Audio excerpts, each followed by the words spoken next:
Hi, so you may all be wondering what that means. Not my hand raised, but the title. Um, Basically, it's a portmanteau of identity and gender. Smushed together, um, partly because I'm lazy, but partly because it flows a lot nicer than having to say gender identity.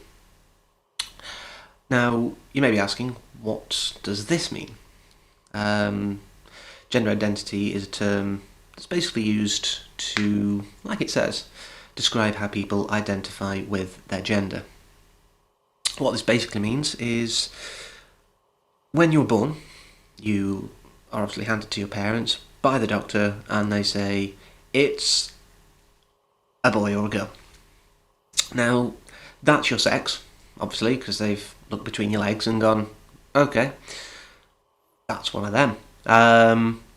But that doesn't necessarily mean that you personally, internally, I guess, and psychologically identify with the sex you were born as. So you get sort of this,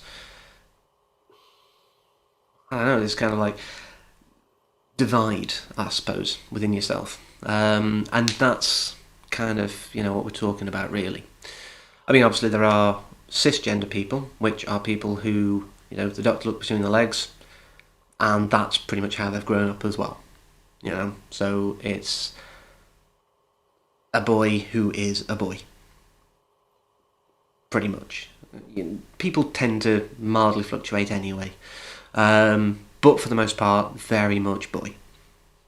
Now, on the other side of the coin, we have people who are not cisgender, and this is where transgender um, communities come in.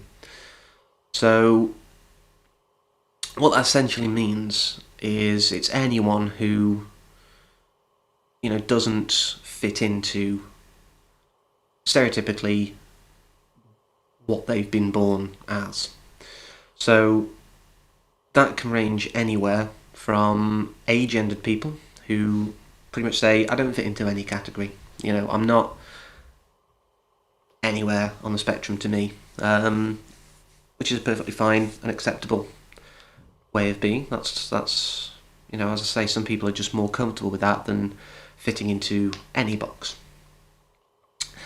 Then we have sort of what most people think of with transgender, which is people who've actually been through a transition, however that may manifest. So, it's the whole spectrum of sort of anything from surgery right down to simply just dressing and living as the opposite gender. They can all be considered under that in strictest terms. Um, Quick point to consider is the fact that the term sex change is a big no-no. Please, please, please, please don't use that. It's a very outmoded term, so bear that one in mind. Um, Additionally, we have people who fit into different spectra. I think that's the term. Let me know in the comments if that is right or wrong, and obviously please provide a correction as to whether it's spectrum, spectra. Just let me know. I feel spectra should be right though. But anyway, side point entirely. Um, so yeah, there are these. There are people who sort of perhaps generally look male but have very feminine traits, or completely the opposite way around. Um, and these people can be anywhere on the spectrum. You have simply the cross-dressing side, and I don't mean that in any belittling way. It's just people who will just prefer to wear clothing of the opposite sex because it's clothing belonging to that group. And then, you have people who have a variety of traits, perhaps belonging to all the various subcultures. Because when I say both genders, that's obviously a very Western typical view, that you have boys and you have girls. There is, never the twain shall meet. Well, obviously for certain things in a heterosexual relationship, but for the most part, you're a boy, you're a girl. And that's still unfortunately one of the big blocks that the transgender community has today. The truth of the matter is, many cultures actually do have either a trigender system or even more various breakdowns of the gender spectrum. So, certain terms that can be used for those who perhaps fit multiple definitions, can be androgyne, which is one of my personal favourites. We've probably heard the term androgynous, but yeah, it's from the Greek, the andro stem for male, and the gyne stem for female, so female male, basically.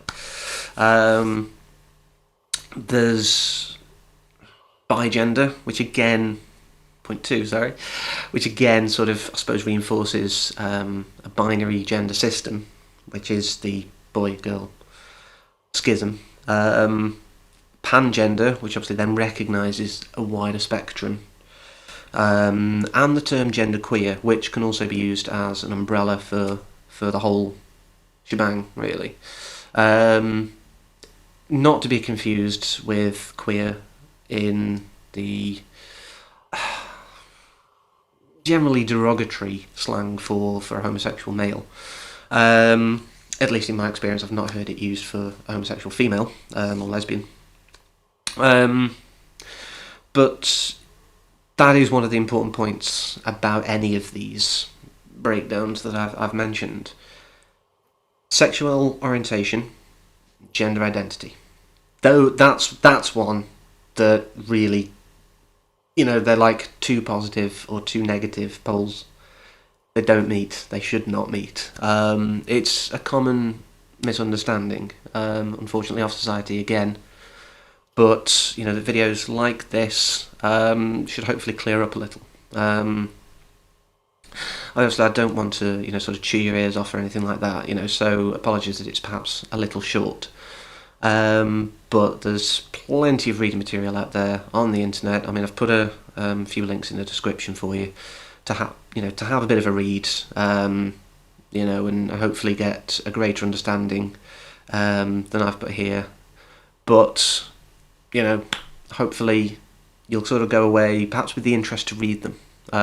If not, that's fine. That's your opinion, and that's cool. But I do want to finish with one point, that whatever else, just again, have the understanding, have the consideration, use the right terms, just, treat, I suppose this goes as a blanket really, treat everyone like an individual, because you wouldn't like it if you weren't. So on that note, like, favourite, subscribe, share, it all helps. And if that keeps happening, maybe in the future I'll have wonderful flashy slides to show you. But that's all from me for now. Take care.